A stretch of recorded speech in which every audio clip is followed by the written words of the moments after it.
Is everyone ready? Everyone ready to start? Yes? Okay, turn it on. Let's go. Where it weren't. Anybody sleeping? Where? Who fell asleep? What? What? Heard some snoring. Yeah, did you? Anybody got any feedback on the tapes? Was it generally a pleasant experience for everyone? Yeah. Your hand is numb? Yeah, these are really nice tapes in terms of, I mean, not only are they effective if you use them for the purpose for which they were intended, but you can also use them as just a general relaxation tape. As a matter of fact, how are you guys doing anyway? Does everyone want to go for another, let's say, half an hour, 45 minutes, or? Okay, good. Okay. Oh, he said we're wide awake now. Yeah, right. Great. Okay, good. Thanks. What's that? What was that, John? I didn't hear that. That's the wake up. Every time you say 11, we have to send more money in.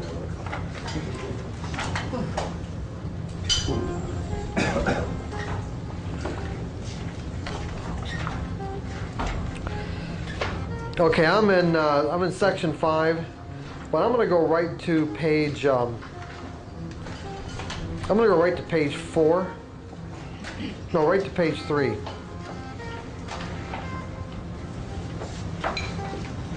Page 3 at the beginning of the book. No, page 3 in section 5. Right at the bottom of the page where it says using the Monroe tapes to neutralize your trading fears. Since we've just done this, you just listen to the tape. I'll go right into how this works. The way you're going to do this is when you, well, you see, you haven't got the function command yet. Maybe we'll have to do this tomorrow. No, I take that back. We'll do it tomorrow.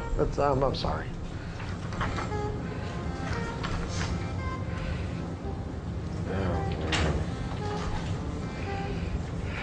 Section 6.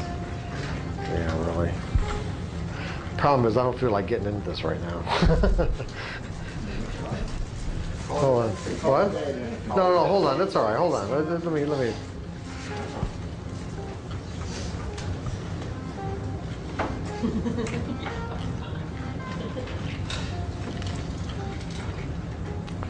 I'll make some comments about the self-hypnosis tapes. Yeah, go ahead. I've done a lot of work in that area. You have? Yeah. Okay, cool. Go ahead. Take You to notice that you weren't following your normal routine. How many days, weeks, or months? I don't know. It's been a year. It's been a process. You know, where it's been a challenge to make any money. It's not the market. It's in me. Okay, so what we're going to learn, there's a particular, just a real simple meditation technique that we're going to do tomorrow. That will, if you practice this around 10 or 15 minutes a day, what it'll do is it'll help you become an objective observer to your own stream of thoughts, so that you can start to notice when you're not doing, or when you're not thinking, or when you're thinking, saying, or doing something that's inconsistent with your goal, so that you're not unconscious of this moment-to-moment endeavor for of how we're creating our lives and the choices that we're making. Because if you want to be a consistently successful trader, then what you want to do is collapse the amount of time that it takes for you to notice that you're not doing something that's consistent with your objective of becoming consistent. And hopefully, by doing this kind of exercise we're going to do tomorrow, what it'll do is it'll collapse the amount of time that it takes for you to notice that to virtually instantaneous. That you're aware that let's say your distracting thought. Because anything that you do that deviates from what your objective is a distraction, right? Well, doing is the last step. The first step is always a thought. You're going to think about it before you do it. You might even run something through your mind. You might even talk about it with somebody. But it's first going to be triggered by a distracting thought. Now, if you really want to become consistent, what you want to do is be able to catch yourself in the thought. Catch yourself at the point where the thought and the awareness of the distracting thought are virtually simultaneous. Instead of it taking, 5 minutes or 10 minutes, or looking back days, weeks, or months later, saying, hey, you know what? you know, I'm not doing what I know works. That's basically even what you were saying. You're not doing what you know works. Yeah. And I'd add one other thing, because you mentioned it yesterday, and I don't remember in what context. I used to keep track of every day before I started trading. I write down a number from 1 to 10 or 1 to 100, and it was rate yourself on how you feel that day. Right. And if you feel like you're an 8 or a 9 or an 85 or a 95, and if a trade comes along, have the courage when you're at the higher end of the scale to put it on and go for it. Don't hesitate as much. And if you're if you feel like maybe you're a 3 or a 4, put the trade on, but don't don't go balls out on it. Or scale back. Yeah. Yeah. In other words, it's a rating system to use money. You can use in conjunction with money management, so that if you, let's say, you normally might trade 3,000 shares, if you rate yourself a 10, then you're going to trade 3,000 or maybe even a little bit more if you get a real primo signal. Yeah. But if you're rating yourself as a 5 that day, then you know what? You want to scale back proportionally. You might only trade 1,500. You might only trade 1,000. Yeah. Because what it really gets down to is like at least what I had before, is that if you're not in the most ideal, if this is positive and this is negative, okay, and you're not in this most ideal state of mind to be trading, because that's what it really boils down to, and that's really essentially what you were talking about. He was rating, he learned, or at least he involved himself in a system where he was basically gauging or rating his state of mind. In essence, his capacity to make money, or his capacity to make money in the sense of how clearly am I going to be able to perceive the market and how well am I going to execute my trades. And in advance, he's saying, you know what, I'm a 6 today. And you can learn to do this, and you can learn to be honest with yourself about it. And as a result, have your money management, in other words, the amount of size that you put on, correspond with how you're rating yourself. In that scenario, would you also take a moment, say 45 minutes or an hour into the market, to rate what the market's doing to make sure that you're in conjunction? Oh, you could, sure. Yeah, you could let the market define itself. And not trade the open, Well, let it go. If you're a 9 and the market's a 2. And the market's a what? 2. Oh, I don't know what you mean then. I misunderstood. You mean in terms of symmetry? In other words, if you're going to rate the market in terms of symmetry? Is that what you're saying? If you're trying to determine what your strength is as of that morning, and either mental clarity, physical clarity, whatever it is, on a scale of 1 to 10. Right. Wouldn't it also make sense at some point, after you've seen the way, not trading the open or not trading, just somewhere in that first hour, determine what your opinion of the market is that day on a scale of 1 to 10 to make sure they're in sync? Because if you're trading at a 9 but the market's reacting at a 2. Not really. I don't really. Yeah. How are you trading the market? Sometimes you're more, maybe you can put into the psyche. Sometimes I have a very strong, I feel like that I know what the market is doing good. I feel confident about that. Maybe that's Is that what you're going to saying? the Is that you felt confident about how the market's unfolding, and yet the market isn't unfolding that way? Is that what you're saying, or? Because look at it this way, John. Even if whatever assessment that you might have about the way the market's going to unfold, okay, whatever assessment you might have about that or what the potential is, even if the market isn't doing what you thought, isn't that significant? So when you look at it that way, it's like. And you see it sooner if you were trading at an 8 or 9 as compared to if you were. Exactly. Okay. So yeah. So it's like you could say, hey, what's significant? Is the market following, the projected symmetry? And if it is, that's great. But if it isn't, that's telling you something too, isn't it? Right. And you're also going to get signals. You can also get a lot of signals out of that. You get sometimes more signals about what it's not doing in relationship to these significant reference points or symmetry, as opposed to what it is doing.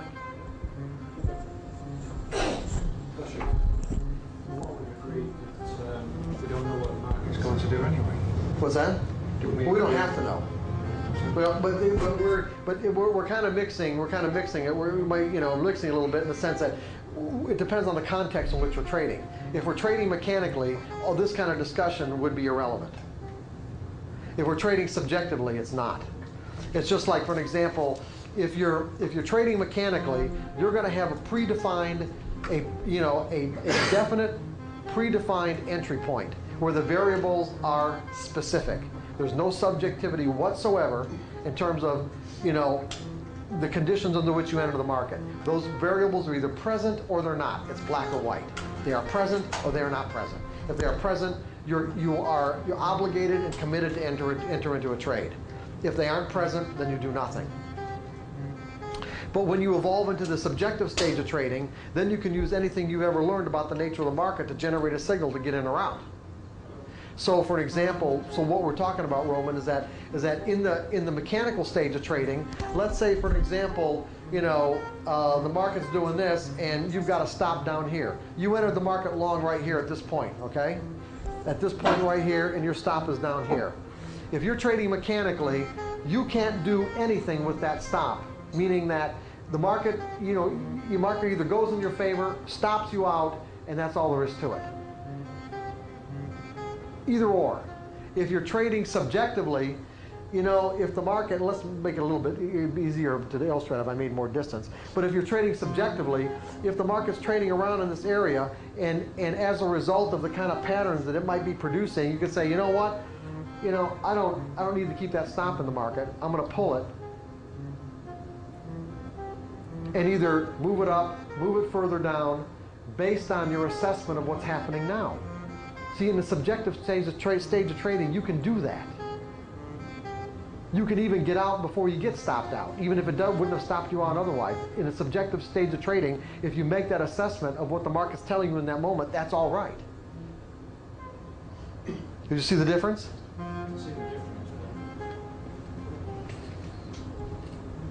In the subjective stage of trading, you can do anything you want under any conditions that you want. If you put a stop in the market, you want to take the stop out, then take it out. You want to move it, then move it. In the mechanical stage of trading, there's no discretion whatsoever. What's that? Are you then changing the rules? Yeah, you can't. Going from mechanical to subjective. Yeah. In other words, you're either on one stage or the other. If you're trading a mechanical stage, you can't change your rules in the middle of a sample size. You can only change your rules after the end of a sample size. So whatever you determine your sample size of trades to be, whether it's going to be like 20 trades or 25 trades, you are committed to take all 20 trades. You can't change anything in the middle or until you're done. But when you've moved into the subjective stage of trading, I'm assuming that you won't do so until you have worked through whatever resistance you may have to thinking in probabilities. When you've worked through all that resistance and you're confident that you've learned to think in probabilities, then there's no reason why you have to continue to trade mechanically unless you want to, or unless you know that you have, let's say, a plethora of self-sabotaging beliefs that you don't want to get into, you don't really want to do anything about. Then what you do is you stay in the mechanical stage so that you can make a clear distinction between what you need to do based on your methodology and what your mind may be telling you to do based on the fact that you've accumulated too much money and you might start sabotaging yourself. Because at least in the mechanical stage of trading, you can make a clear distinction between what you need to do in any given moment and what you can't do. Whereas in the subjective stage of trading, that line is really blurred.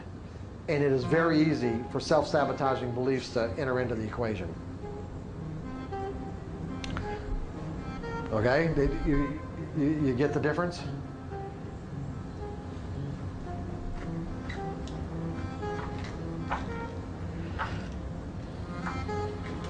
So other than that, if you guys have any questions.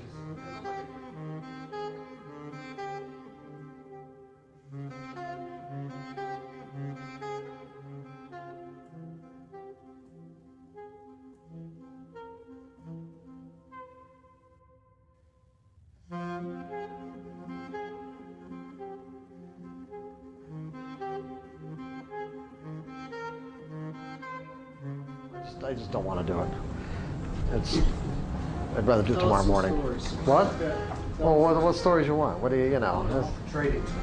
Well, What was your best day? But well, there's probably one of the most interesting traders that I ever worked with was in the bond pit, and I worked with him for quite a while. And I'll give you something. I'll give you an example of when I said that it's your state of mind that'll determine your results, as opposed to the amount of time that you expose yourself to the market or the opportunities.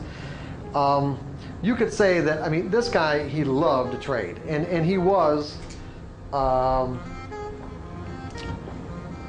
back in the early 90s, one of the biggest traders in the bond pit. I don't know if you know his name or not if I said it, but he wasn't as big as Baldwin. But there would be times his largest position he'd put on would be about 5,000 contracts, futures contracts, but his normal position was between 300 and 500 contracts. So one contract in Treasury bond futures, a one tick move, the smallest incremental move in Treasury bond futures is worth $31.25.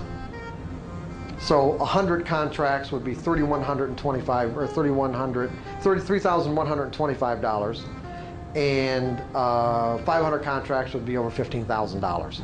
So his normal, let's say if you put on 500 contracts, his normal position between 3 and 500, one incremental change in price was worth about 15 grand in or out of his account. And you know, the bonds, especially back then, they could easily move 10 ticks in a matter of seconds. So you're talking $150,000.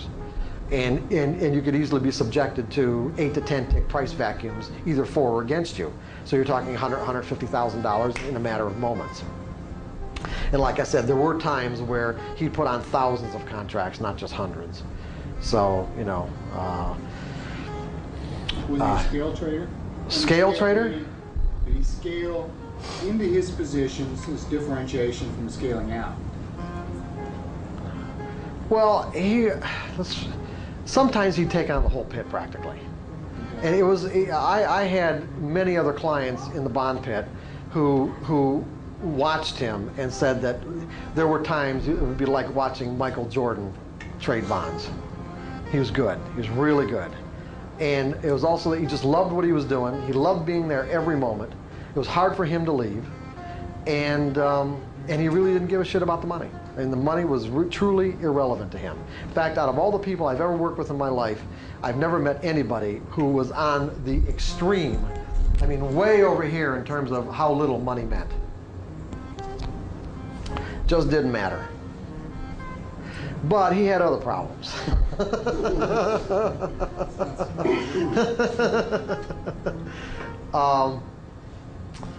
When I met him, it was in May of 1992. He had a real bad day. Someone he ran into had come to one of my workshops and said that he should call me. He did. We had an appointment. Didn't really. In fact, we had a couple of appointments, and not really much happened. He just, you know, I tried to explain some of this material to him, and he wasn't really into it or even grasping it for that matter.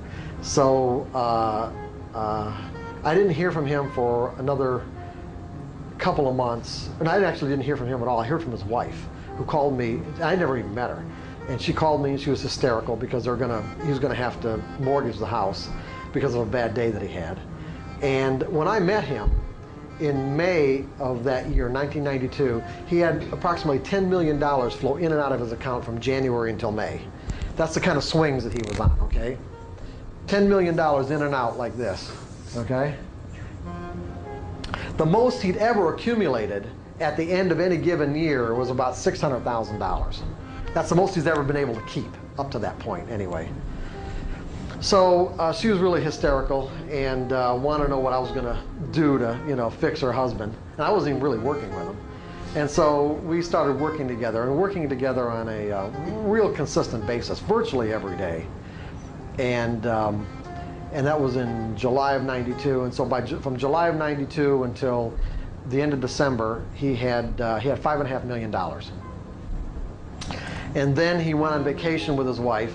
And on vacation bought this book called The Coming Collapse of either the Bond Market or the Interest Rate Market, and bought into the concepts in the book. And from when he got back from vacation that year, bond market was in one of the biggest rallies that it ever sustained. of all time, and every day he was going in thinking the market was going to collapse based on what he read in this book. That wasn't an accident, by the way, in terms of everything else that was going on in his life. And by the middle of March of 1993, he was so desperate over the fact that he'd lost just about half of the $5.5 million. He was down to about 2.2 million. That he, and I was telling him virtually every day, because we were talking almost every day, sometimes for an hour a day. You know, this is the way you need to think. This is what you need to do. This is how you fix the situation. He just wasn't listening until one day he called up and he said, "Okay, I'll do anything." And he meant it. I'll do anything. And so, and I said, "Here's what you've got to do. I've noticed that you're capable of staying properly focused about a half an hour a day. That's it. And so if you want to fix the problem, you only get to trade a half an hour a day." What was his first response? Well, that was really tough because he just loved doing it. And it wasn't just a matter of him loving to be in that pit because of the way of life that it provided him. It was like there's a work ethic in the futures pits. There really is. I mean, it's like where you stand in that pit is very important. There are territorial constraints and territorial, let's say, dynamics involved, because if you're not in your spot and you're not in your spot all day long, it means someone else is going to take that spot, and these guys do get into territorial wars all the time. I mean, I've worked with traders who get into these territory wars about where they want to stand, and each one of them gets there, like 10 minutes earlier every day until they're like getting there 3 or 3:30 in the morning, until one of them eventually gives up. And they go through this a lot. I mean, this is not uncommon at all. They're basically got this range war going for this one little square foot of where to stand. So there wasn't just that. It was also the work ethic. In other words, when you trade, when you have access to order flow. In other words, the kind of order flow that's coming from off the floor. A lot of that order flow is not really trading. It's virtually free money. Do you know what I mean by free money? It's riskless. That's really what most of the locals in the pit are looking for. They're looking for the riskless free money. In essence, what you're doing is that, and they're not always legal trades, by the way, because all trades are supposed to be open outcry. But if you're standing next to a floor broker that has access to order flow of both buys and sells, and there are market orders coming into the pit, and there's a spread of 1 to 2 ticks between the bids and the offers. Well, if I've got an order to buy 100 contracts at the market, and the bid is 08. And the offer is 10. Well, I'm going to be selling them. I'm going to be selling them or buying them at the bid and selling them at the offer to my buddy standing next to me. Now that's a 2-tick spread on 100 contracts. You just made 200 ticks. Was there any risk? Because he's going to take the other side of both orders. All you got to do is cart it up. His buddy's okay. Cart it up 100. Okay, you bought 100 at 8. You sold them at 10. Where's the risk? See, that's not trading. That's just basically free money. Now, you got to pay a price to get into those situations. It's not as easy as you think, because the guys that are controlling that kind of order flow, they expect favors in return. It's just not that simple. But you name it. You name it. It's an extreme environment. You name it. Anything your imagination can think of was about what it entails. But anyway, but it's not just that. It's not that. And I'm not saying, even implying that he had access to a lot of those trades. He really didn't even need that, because he was really just a good trader in terms of his ability to be able to perceive, where the direction of the market was and what he needed to do. Was there a particular time that he traded? Oh, I'm going to get into that. Okay, and that's really part of the whole story. As a matter of fact, it's an important part of it. In that, like I said, he loved being down there. He loved doing what he was doing, but at the same time, his ability to remain properly focused was about a half an hour at the very outside. The rest of the day, he was just all over the place. So And you got to keep in mind one thing. When you're trading at a level where each tick might be worth $15,000 or more, it doesn't take much to screw up. Now you're standing in a pit. You've got literally, I don't know how many guys can stand in the bond pit, over 1,000 I think.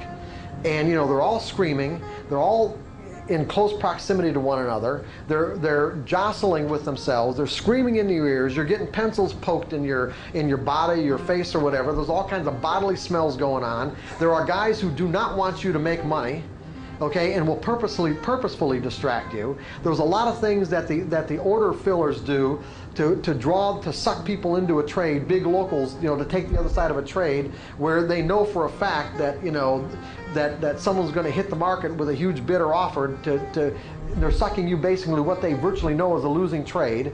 So, and not only that, it's like if you're in one of these trades and there are bids and offers that you're leaning against to get in or out of a position, and let's say you're in a position and there are bids and offers available that you can hit to, let's say, get out of a trade, out of a 500 lot trade at a 2 or 3 tick profit, and then all of a sudden, just someone says, hey, and you turn your head and those bids or offers disappear. And next thing you know, there might be 2 or 3 ticks lower. Now you're looking at a scratch where you had like on a 500 lot trade, you had 1,500 ticks available to you. Now you've got 0. You're going to scratch a trade, or you're going to think you're going to get your 3 ticks back, okay? Or now it's 1 tick against you. Now you got 500 ticks against. Now you're a 500 tick loss, 1,000 tick loss, 1,500 tick loss. Yeah. Okay. What are you going to do? What are you going to do? And you're thinking about, if I just hit that damn bid for the 3 tick profit. Okay, all it takes is just this momentary, that's all it takes. And so his ability to stay completely focused in what he needed to do and when he needed to do it, like I said, was about a half an hour a day. And so that's what I said. You want to stop this, then just trade a half an hour a day and find something else to do with the rest of your day. And he was so desperate that he did it. No, wait a minute.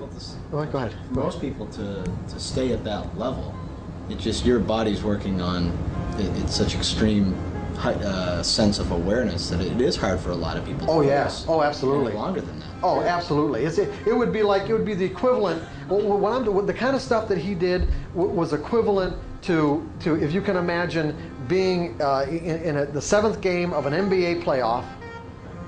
Okay, the score is tied and there's 1 minute left. Okay, you're talking intense. Every day. Yeah, this is every day, right? This is every day, all day long. Intense. So, and in trading in the zone, there's an analogy that I use where it's like someone building a bridge over the Grand Canyon. Okay, like when you're trading just one futures contract, you build a bridge over the Grand Canyon. It's like, okay, the bridge could be as wide as this room. What's the possibility? What are the possibilities I'm going to walk over this bridge and I'm going to fall off? Even if I'm staggering, okay? It's like I got a lot of room, a big margin for error, right? Now I could fall off and next stop is a mile down. But as you start trading in higher volume, meaning that as your contract size grows, that bridge, the equivalent of that bridge, basically narrows to the point where you're trading 500, 1,000, 2,000 contracts. You're basically on a tightrope. Okay, now you're on a tightrope over Grand Canyon. And what does it take to knock you off? Well, if you're on the tightrope over Grand Canyon, it could take just not even a very hard breeze, but a relatively gentle breeze might cause you to lose your balance and fall off. That gentle breeze in the pit is the equivalent of one distracting thought. That's it, just one distracting thought. He went ahead and did this. And he said, well, what half an hour of the day should I trade? And I said, you'll find it won't make any difference. Pick any half an hour that you want. Because regardless of what half an hour it is, regardless of how much volume is available in that half an hour that you pick, whether it's a lot or whether it's a little, based on your ability to trade and the fact that you're trading, that you know that you only get a half an hour to do this, and you have the skills to do it, and the fact that you have maximum focus going into it, you will extract the maximum amount, whatever it is, in that half an hour. So it won't make a difference. It just won't. He didn't believe that. He really didn't. He found out that it was true. It did not make a difference. He averaged, while he did this, he averaged $180,000 a day, almost every day, for just a half an hour. Changed the whole character of the bond pit. The whole character of the bond pit, because all these other people in the bond pit who are there grinding it out all day long are watching him stroll in, stay a half an hour, and walk out with a whole boatload of money. And they're thinking, hey, what am I doing?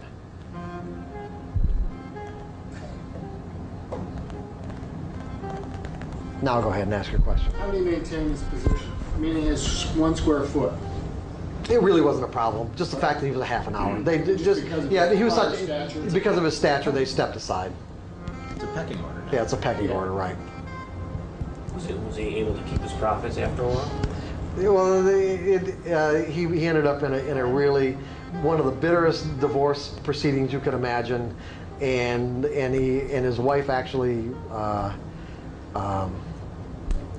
got him enjoined from even going into the pit. He couldn't even trade for almost 2.5 years.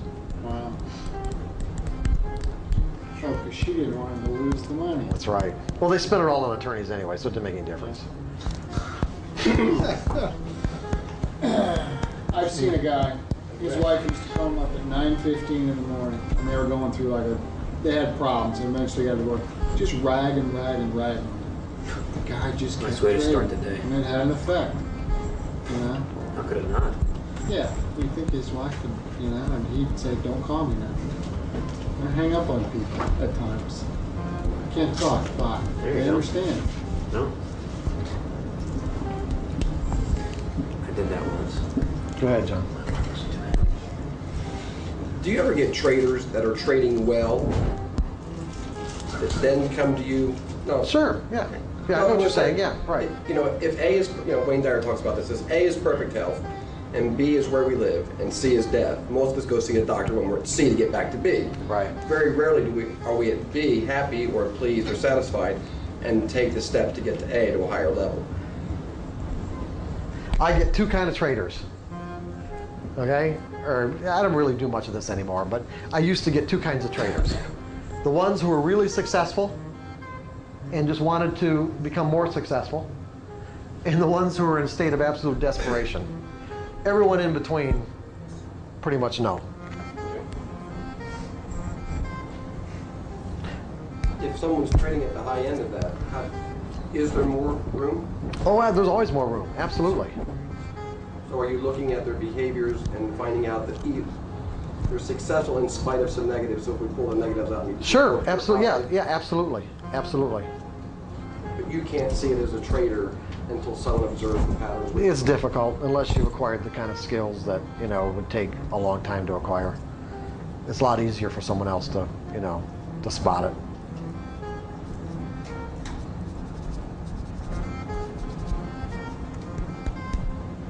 It's difficult to do even with the skills. When you the kind of self-analysis that you're talking about, it can be difficult, to do on your own.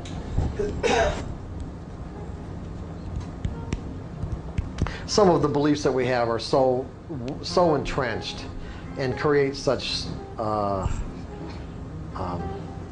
create these kind of closed loops that are really difficult to see into on our own, because our lives are in a pattern that is so self-evident that it's almost inconceivable that we could even question the pattern, because it's been a pattern that's existed all our lives. So therefore, it is a fabric of reality instead of just something that I learned and I'm perpetuating it over and over and over again.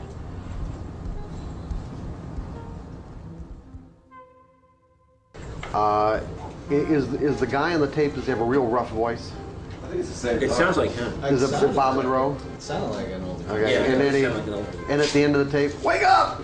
Does he do that? No. Oh, he doesn't? Fortunately, he doesn't do that. I'd be kind of panicked. You're all mellow. That wouldn't be very nice. Get up, Pledge.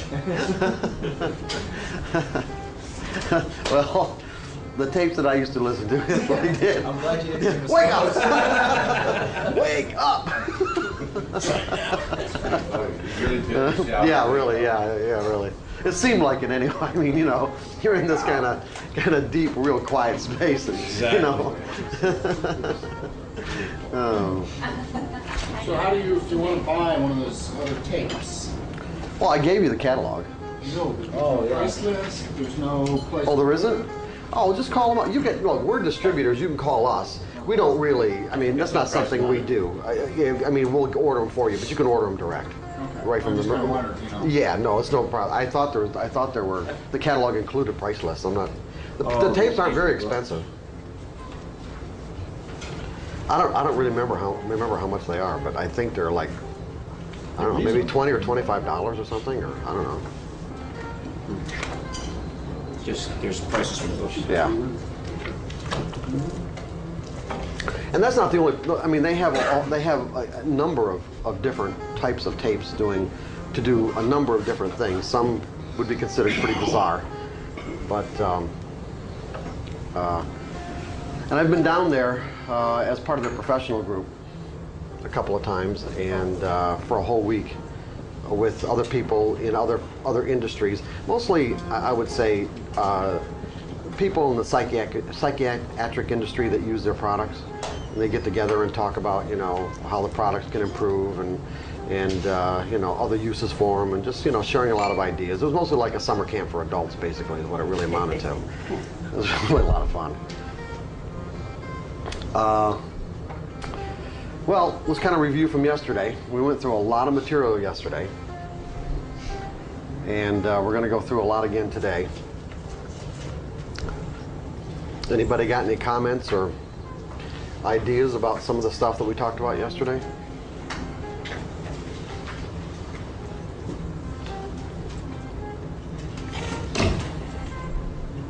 Everybody's really just just at peace with all this and ready to go, huh?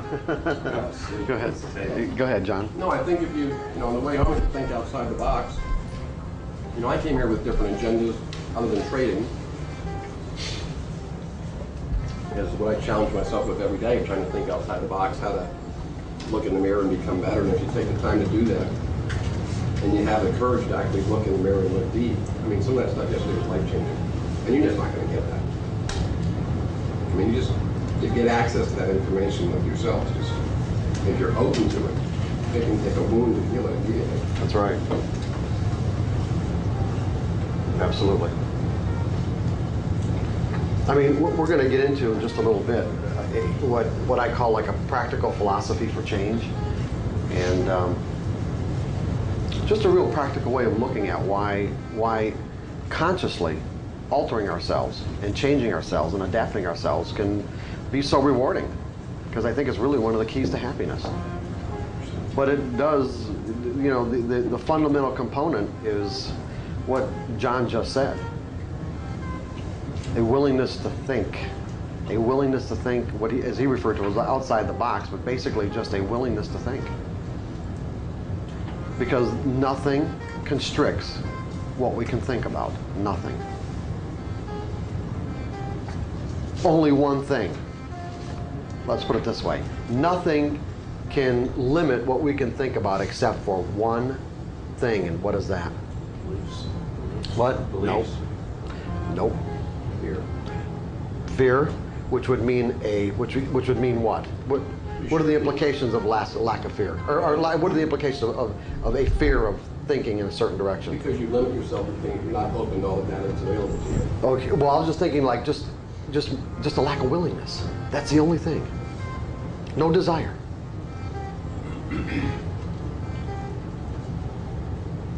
Lack of desire. Yeah. Because that's really what it takes. That's what all of this takes. It all boils down to, what do you want? What are you willing to focus your energy on with conviction? Because regardless of what technique you're comfortable with, if you choose to go through a process of transformation, it really doesn't matter what technique you use. I shouldn't say it doesn't matter. I mean, it can matter if you're using it inappropriately and you don't know what you're doing. But technique is not as critical as desire. So there's really only one thing that stops anybody from thinking outside of what they've learned to believe. And that's a lack of willingness. Correspondingly, all it takes to tap into creative or inspirational information is a willingness, desire. If the desire is genuine, you'll get the information. That's an absolute fact. It really is. And I know maybe for some people who you know might not have experienced this or experience it on a regular basis, that's all it really takes is a genuine, sincere desire.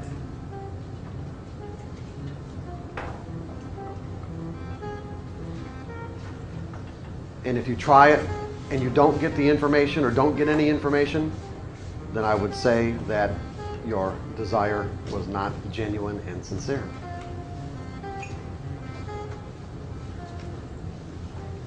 It's what would commonly be referred to as lip service. You're saying the right words, but you know, the sincere energy isn't behind the words. And that's really what it takes. Along that same line, if you've never had change in your life where you can see an AD situation, to actually put yourself to think that it could change is a huge gap. It really is, yes. But once you find someone that actually gets that AB and can say, I was a different person yesterday, I had a different thought process yesterday, if that accelerates, you're going to have just a dynamic curve straight up. Oh, yeah. It's just that first huge step that makes all the other steps far along the way. Right. Yeah, good point, John. I would say those kind of changes, those kind of first step changes for me came in years. Years. Yeah. But you know, that was a long time ago, and didn't have access to the kind of insight material that's available today too.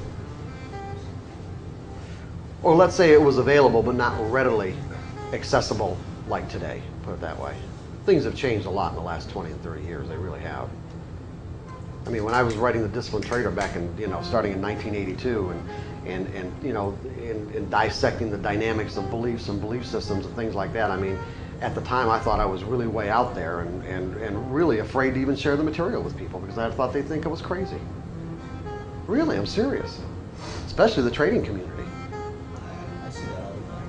Not all the time as much, but there's a certain degree of people I've come across over the years as traders who kind of think that this aspect of learning about yourself and thinking that that's going to help you as a trader is a little bit unmanly, I think, is the way that most people think about it. Sure. And not as much now as what it used to be. Right. I mean, but certainly back in, when I was working predominantly with floor traders in Chicago, back in the 80s, I mean, I would say the vast majority of floor traders looked at Mark Douglas like, whoa, get away.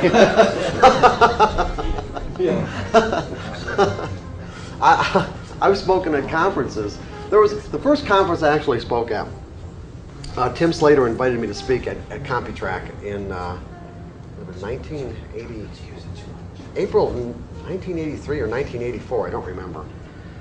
And down in New Orleans, and it was kind of amazing how the chain of events occurred to even me getting that invitation in the first place, because it was just really bizarre circumstances or synchronicities that were kind of mind-boggling to me.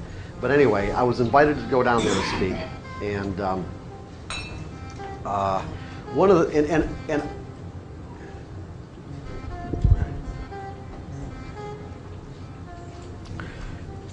and at the time, I mean, I had no credentials at all. I had nothing. I really did. I had absolutely no credentials to be doing what I was doing. But Tim, and it was all really just based on a conversation that Tim and I had at dinner. And I just happened to sit down next to him because some woman broke a date with me, and or I wouldn't have even been at that particular banquet. And she broke this date. I was waiting for her, and I happened to sit down next to Tim Slater. Didn't even know who he was. And we talked, and then I found out later on that he did these he did these conferences, and thought, well, since I was working on the psychology of trading and he had technical analysis, let's put the two together and do a workshop or something. Well, when I called him up, and he said, well, yeah, I'm doing a conference, and he said, well, think about, maybe adding you to the schedule. Thinking, oh man, so he called me back like 2 or 3 days later, and he said, okay, you're on. And from that moment on, this was like January, and the conference was in April, and from that moment on, I mean, I just obsessed over this presentation. I mean, totally and completely. I scrutinized it. Sometimes it might have taken me a week to get a sentence. I mean, literally, I'd go over, just over and over and over again. So when I got down there, I mean, it would be a huge understatement to say I was really, really nervous. There were 850 people at that conference, and there were probably, I don't know, maybe 18 or 19 speakers or something like that. And of course all the other speakers, they'd written books and all that kind of stuff, and had reputations. And so Tim had a general meeting for everyone the first day of the conference in the morning. It was like, I think around 9 o'clock in the morning or something like that, before everyone started. And one of the first surprising things that I found that when I got down there was that Tim had me speaking like either 6 or 7 times in a 3-day period, and all the other speakers were only speaking like twice. I'm thinking, well, there's got to be a mistake here, and I didn't want to say anything to Tim, and I'm thinking there were some things that just weren't adding up. 1, the number of times he had me speaking. 2, the material that I'd submitted for the the big book that you get when you go to these conferences wasn't in the book, and it wasn't much material, but because I didn't really have any material, but it wasn't in the book anyway, and it was just in the packet. In other words, you get one of these huge satchels and the books in there, and my stuff is separate. So I'm sitting in the middle of the audience listening to Tim talk about some of the restaurants to go to in New Orleans. In fact, I think it was even. Was it Mardi Gras? No, it wasn't Mardi Gras. Anyway, what to do in New Orleans and what to watch out for, and be careful of this or whatever. And then he said, and then he did this disclaimer thing about, what the speakers say, CompuTrack has no legal liability and all this kind of good stuff. And then he said, but I want you to pay particular attention. Now I'm sitting there, I'm just sitting in this chair, right? So I want you to pay particular attention to this material that we didn't put in the book specifically because we want you to pay particular attention to Mark Douglas. And I'm like, and I'm just like, my heart almost exploded. It really did. I was like, what the hell is going on? And I mean, I didn't even hear the rest of what he said because it just freaked me out. So I had to speak not really too much longer after that, maybe 2 or 3 hours after that, and I'm thinking this whole time that I'm down there, or before all this, that okay, nobody knows who I am. It's like psychology of trading, not something that people are even paying much attention to. How many people might end up in one of my sessions, right? 5 or 10 people. Okay, I can make an ass out of myself in front of 5 or 10 people. It's all right. Okay, I can do that. And so I'm standing in front of this door where where the sign says Mark Douglas, Psychology of Trading, and I'm talking to another one of the speakers. I don't remember his name, and he was just he was being real nice, and when I say that sweat was literally dripping off my hands, I am not exaggerating. It was dripping off my hands, and I'm even getting nervous even talking about it a little. I mean, it's just but the memory of going back into that experience is putting me back into that experience and that state of mind. So we're talking, and I'm watching people kind of stream into this room, and I'm getting upset. I mean, I'm watching people walk into this room. I'm standing, maybe 10 or 15 feet away from the door, and I'm thinking, why are they doing this to me? Why? No, why are they doing this to me? And I don't understand it. And I'm, I kind of glance in the room. There's like maybe 7 or 80 people in there. And I'm really pissed. I'm thinking, come on. I wouldn't go listen to me talk. Why are they going to listen to me talk? And so the other speaker left because he had to he had a session himself. So I was standing there by myself, and it was a real defining moment in my life because I was more than seriously considering bolting. No, I was going to bolt. I really was.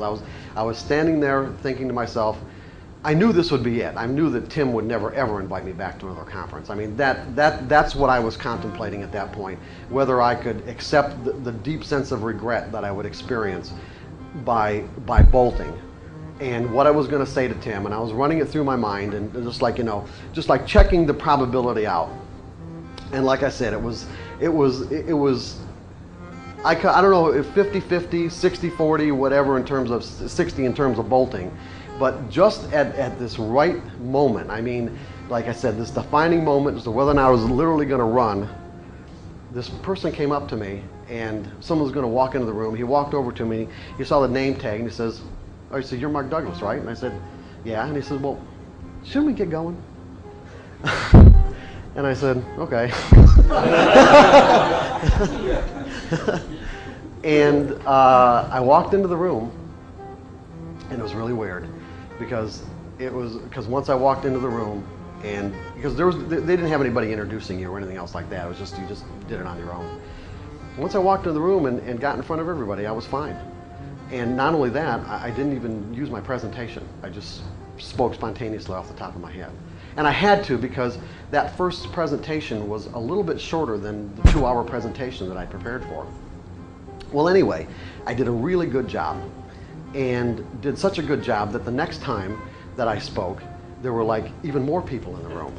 And then by Saturday afternoon, this was on Friday, by Saturday afternoon, I literally almost had the whole conference in the room. They were lined up around the walls and out the door. And I mean, it's just, and there were the same people that were coming to these presentations over and over and over again. And I was just like, I was really astounded, absolutely astounded. Until Sunday morning, I was in an elevator with somebody, and then I figured out what was going on. Like, what was this phenomenon? And some guy, you know, he looked at me and said, oh, you're Mark Douglas, you're the guy that's making us all feel good. Now, that was not my intent for my presentation. But I mean, that wasn't the goal of my presentation. But as it turned out, I was giving people information about the nature of trading that they never ever heard before, meaning that there isn't anything wrong with you. Because back in the early 80s, especially futures traders, everyone lied about their results. Everyone was losing, literally everyone was losing, and everyone was saying that they were winning. And so all the people that were saying to their friends, oh yeah, I'm doing great, but they were losing their ass, and their friends were saying, oh yeah, I'm doing great too, they all thought it was just them that was lying. They didn't know that everyone else was lying too. And so, and because I had worked at Merrill Lynch, and I saw how virtually everyone, and I worked at one of Merrill Lynch's biggest offices in Chicago, I had access to the printouts of their customer base, where I could say that 99% of all their customers were losing money. And I said that in the conference. I mean, I just said that to everybody. It's like I just lifted this huge weight off their shoulders to think, okay, there's nothing wrong with me, and there are specific reasons why I'm losing. And so as a result, everyone wanted to hear this presentation over and over and over again. Now the next year when I went back, and Tim invited me back to speak, I thought, okay, this is really good. What I'll do is I'll really give them the meat. Okay, I'll you know, instead of, you know, because that first one I didn't really get into a lot of depth. So I said, okay, I'll really put together a presentation and give them some real substance. I would say the first presentation that I did, I had probably 300 people in the room, and I lost 200 of them in the first 20 minutes.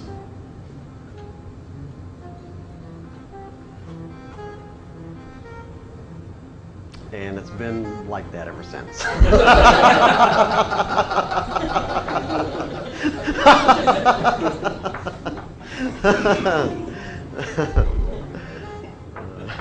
So, Dave, when you're talking about people, you know, and I have found it really, the industry, you know, the industry is evolving.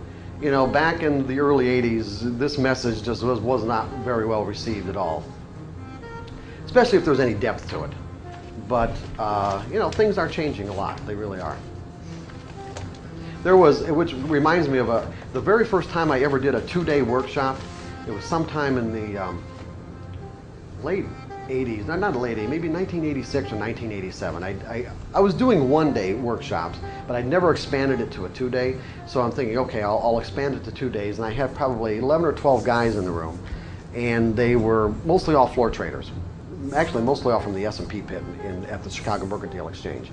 And so it just so happened it was in October, in the weekend where you have to turn your clocks back, and I'd forgotten all about that because, I was preoccupied with the workshop. And so I got there, I got to the workshop about a half an hour early.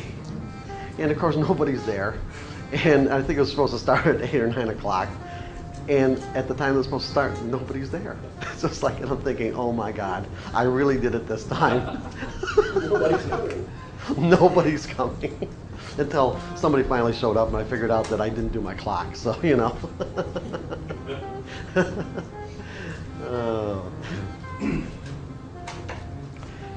So, see, the thing is, and what this all really gets down to is something that we talked about Friday night and yesterday, is that you still don't need to have any of this to put on a winning trade. That's the whole point. None of this is necessary to put on a winning trade. None of this is necessary to put on 2 winning trades or 3 winning trades. But eventually what we all find out is that we can put on winning trades. But there's a huge difference between being able to, or let's say, getting a few winning trades here and there, or even on a consistent, a fairly consistent basis.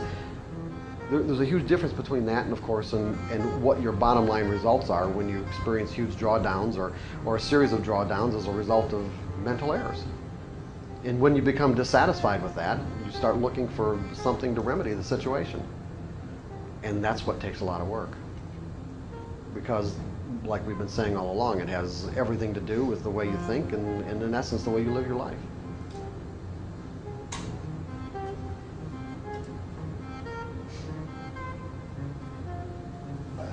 So I'm clear on kind of where we're probably going to be going today.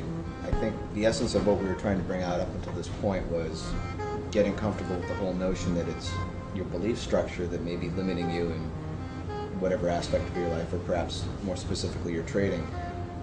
I'm under the impression that what we're going to try to do today is that we're going to try to not only identify those beliefs, but also work on pattern or work on techniques to neutralize them or redirect the energy, however you want to phrase it. Right.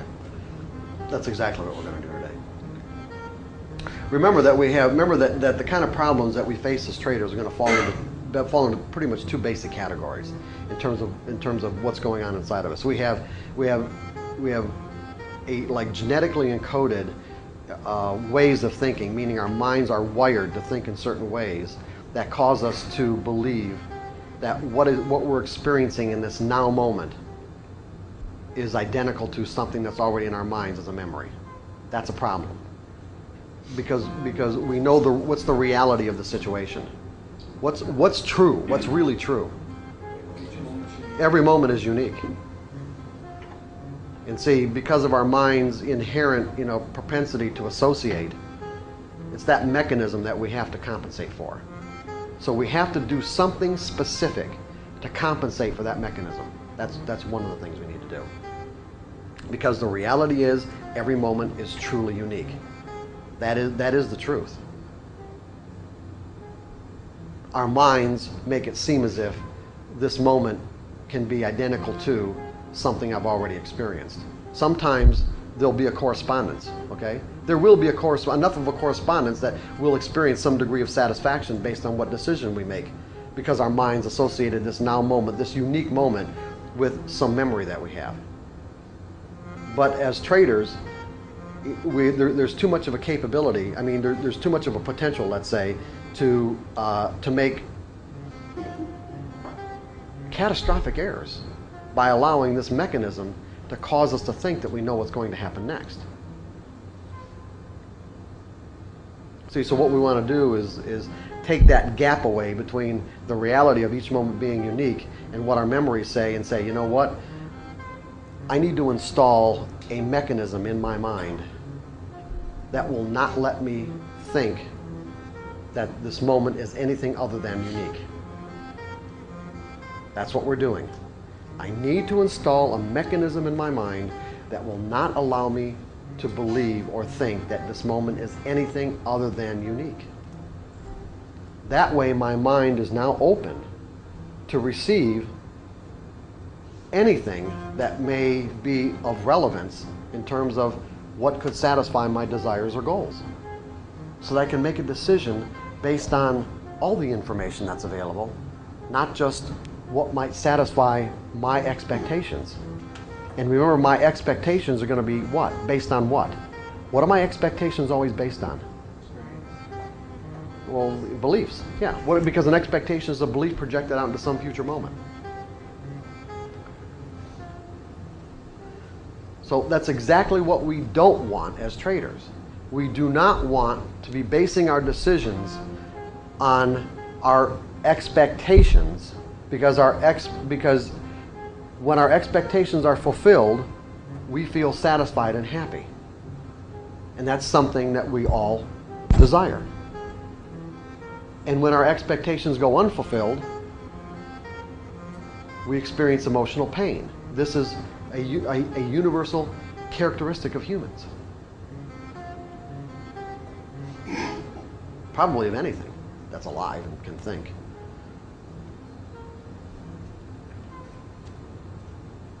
I mean, we've got cats, and when they don't get to go out, they're in emotional pain.